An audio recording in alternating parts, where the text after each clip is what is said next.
What if the worst parts of being a teenager, the awkwardness, the loneliness, the feeling that you're a monster who doesn't belong, suddenly became literal? What if one night all that internal ugliness was given fangs and an unquenchable thirst for blood? That is the terrifying question at the heart of Happiness, the manga by the absolute master of psychological horror, Shuzo Oshimi. And trust me, if you know his other works like The Flowers of Evil or Blood on the Tracks, you know we are in for a deeply unsettling ride. This is a story that gets under your skin and stays there. And today we're going to break down exactly why. But before we dive in headfirst into this abyss of adolescent angst and vampirism, if you're a fan of manga analysis that goes beyond the surface level, consider subscribing to the channel and hitting that like button. It tells the great YouTube algorithm that you have excellent taste in psychological trauma. It really helps me out. Alright, you ready? Let's talk about Happiness. So what's the story? Our main character, Makoto Okazaki, and to put it bluntly, his life sucks. He's at the bottom of the societal food chain at school, constantly tormented by bullies, and he just walks through life with his quiet, invisible desperation. He's a ghost in his own life. That all changes one night when he's walking home. He's attacked by a strange pale girl who sinks her teeth into his neck, and he's bleeding out. She gives him a choice: die as a human or live on as one of her kind. He chooses to live, and just like that, his world is shattered. This isn't your cool, sparkling, romantic vampire transformation. This is a body horror nightmare. Sunlight becomes agonizing, normal food tastes like ash, and a maddening thirst for human blood starts to consume his every thought. Okay, I'm going to throw up a major spoiler warning here. I have to talk about the bigger plot points to really get into my review. If you want to go in blind, I suggest you pause here, go read it, then come back to this video. Still with me? Good, let's continue. Makoto's new life spirals out of control fast. He tries to hide his condition, but the thirst is overwhelming. In a twisted turn of events, he ends up turning one of his chief bullies, Yuki, into a vampire as well. And while Makoto wrestles with his conscience, Yuki fully embraces the monster, going on a rampage that leaves a trail of bodies, including his own family.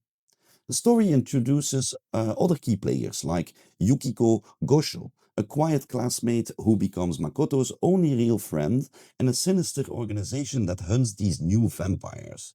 The first half of the manga is this incredibly tense, street-level horror story about teenagers trying to survive their own monstrous urges. But then Oshimi does what he does best. He pulls the rug out from under you. There's a 10-year time skip. The narrative shifts focus to Gosho, who is now an adult, physically and emotionally scarred by the events of her youth. The story then becomes about her being dragged back into this nightmare when a vampire worshipping cult, led by a man from her past, emerges.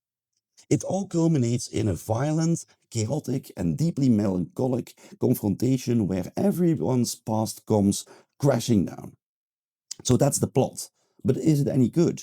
Let's get into the positives, because there is a lot of love here. First and foremost, the art. My God. Shuzo Oshimi's art is a masterclass in atmosphere. He can convey more dread and despair in a single silent panel than most writers can in a chapter of dialogue. The way he draws faces, the wide, terrified eyes, the strained smiles, the grimaces of pain, it's all so visceral. You feel the character's isolation and horror. The world of Happiness is bleak, grimy, and it feels disturbingly real, even with the vampires. Secondly, the use of vampirism as a metaphor is just brilliant. This isn't a story about vampires. It's a story about being a teenager, filtered through the lens of vampirism. The uncontrollable thirst is a stand-in for burgeoning sexuality and primal urges.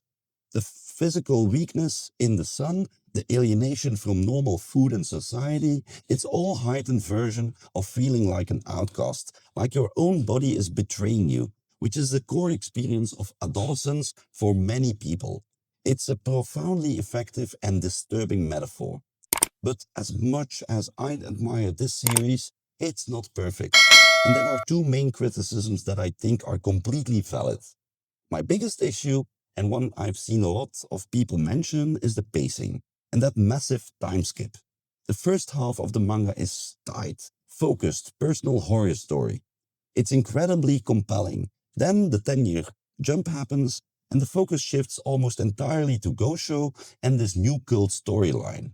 Now, Gosho is a fantastic character, and her arc is one of the strongest parts of the manga. But the transition is jarring. It almost feels like you're reading a sequel instead of the second act. The momentum from the first half is completely halted, and the story has to build itself back up again. For some readers, this shift just doesn't work, and I totally get why. My other point of criticism is the ending. It's ambiguous. It's very in line with Oshimi's style, mind you. There's no neat bow, no big, satisfying happily ever after. Instead, it ends on a quiet, melancholic, and deeply interpretive note. It shows the character years later having found their own strange, broken forms of happiness. Personally, I found it fittingly bittersweet, but I know for a fact that many readers found it unfulfilling. If you need a story with a clear, concrete resolution that answers every question, the ending of Happiness will likely frustrate you. So, what's the final verdict? Despite its flaws, I think Happiness is a phenomenal piece of work. It's a brutal, honest, and haunting look at suffering and the desperate search for connection. It's not an easy read. It will make you uncomfortable, it will depress you, but it will also make you think. If you're looking for a typical action horror vampire story, this is not it. But if you're a fan of slow burn psychological horror, if you loved the suffocating atmosphere of Oshimi's other works, then you absolutely have to read Happiness. It's a story that trades jump scares for a lingering sense of existential dread, and for me, that's far more terrifying.